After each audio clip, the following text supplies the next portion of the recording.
Hai teman, selamat datang di channel Sekate New. Jangan lupa pada teman-teman untuk like, komen, dan subscribe supaya tidak ketinggalan update dari channel ini.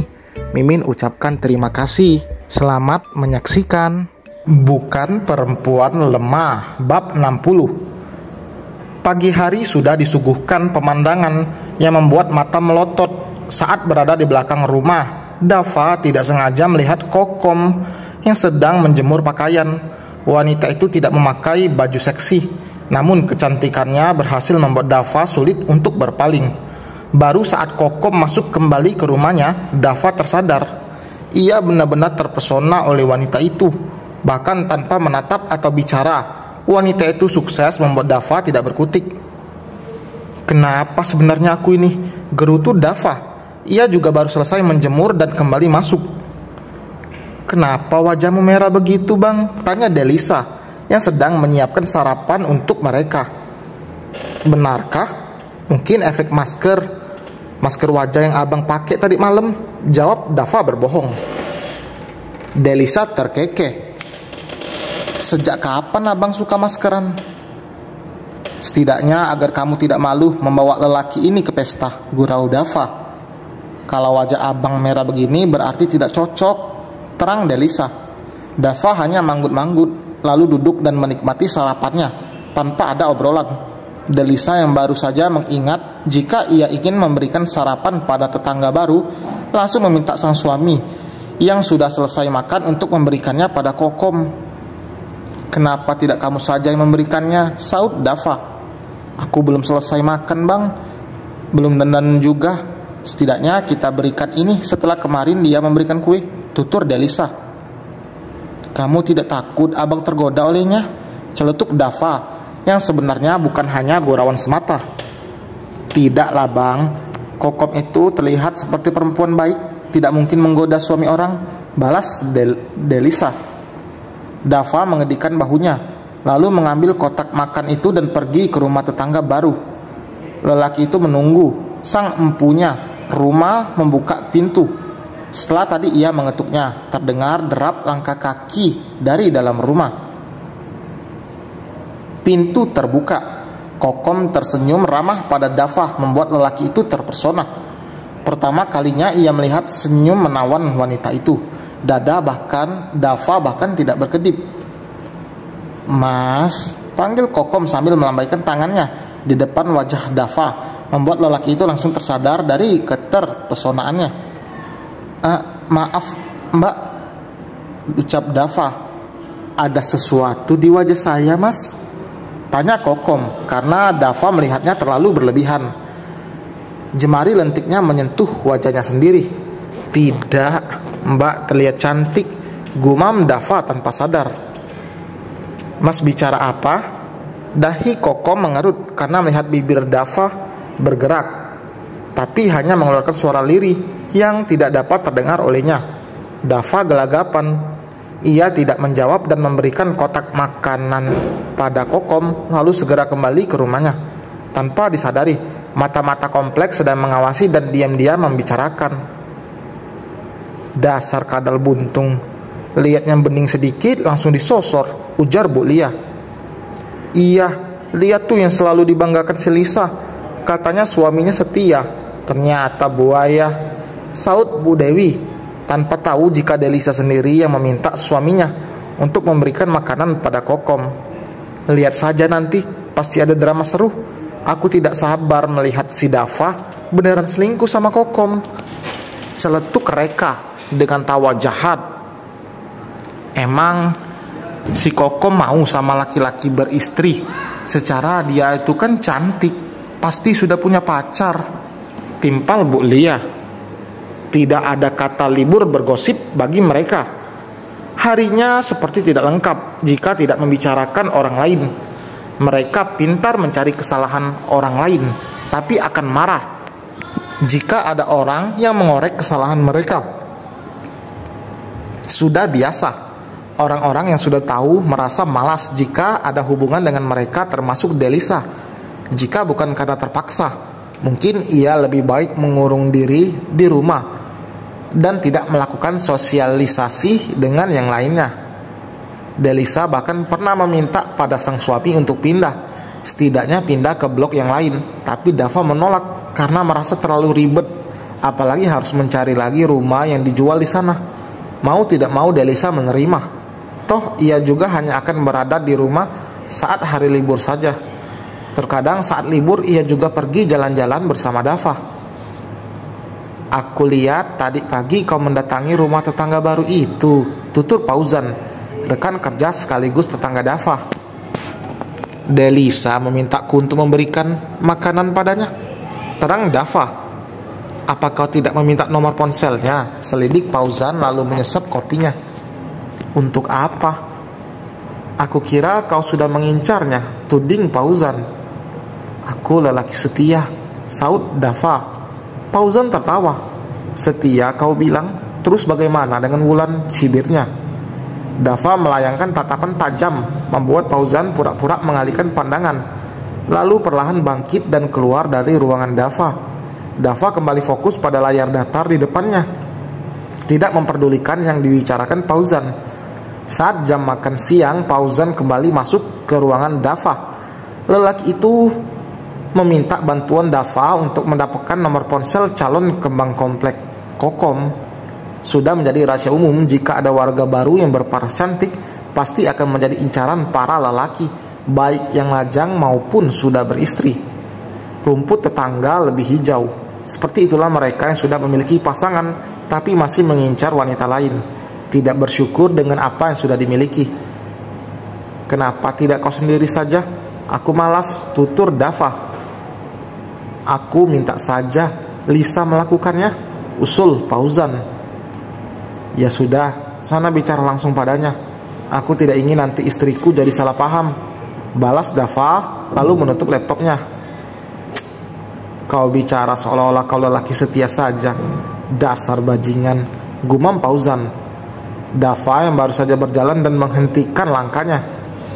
"Aku dengar apa yang kau katakan," Dava menyaut lalu keluar dari ruangannya, berniat mengajak sang istri untuk makan siang. Delisa yang baru saja keluar dari ruangan langsung menghampiri sang suami dan mendengarnya. Tanpa disadari, Fauzan mengikuti dari belakang. Ia benar-benar serius dengan niatnya untuk mendekati si bohai Kokom. Meski namanya kuno tidak membuat Fauzan mundur, ia terlanjur jatuh hati pada paras wanita itu. "Kenapa kau mengikutiku?" tegur Dava saat menyadari Fauzan membuntutinya. "Siapa yang mengikutimu? Aku ada urusan dengan Lisa," jelas Fauzan. "Ada urusan apa, Mas?" tanya Delisa. "Bantu aku, mintakan nomor ponsel Kokom ya," pinta Fauzan. Delisa mengurungkan dahinya. "Kenapa tidak minta sendiri saja?" "Aku tidak berani, bantu aku ya. Masa kau tega melihatku menjadi bujang lapuk?" Fauzan mengibah, membuat Dava yang melihat memutar bola matanya malas. "Iya, nanti aku mintakan." Delisa akhirnya menyetujui, membuat Fauzan begitu girang. "Jangan senang dulu, semua ini tidak gratis," timpal Dava. "Perhitungan sekali kau," sunggut Fauzan. "Ya sudah, kau juga yang rugi nanti," Dava berucap dengan santainya lalu duduk. Iya, dasar bangsat," umpat Fauzan.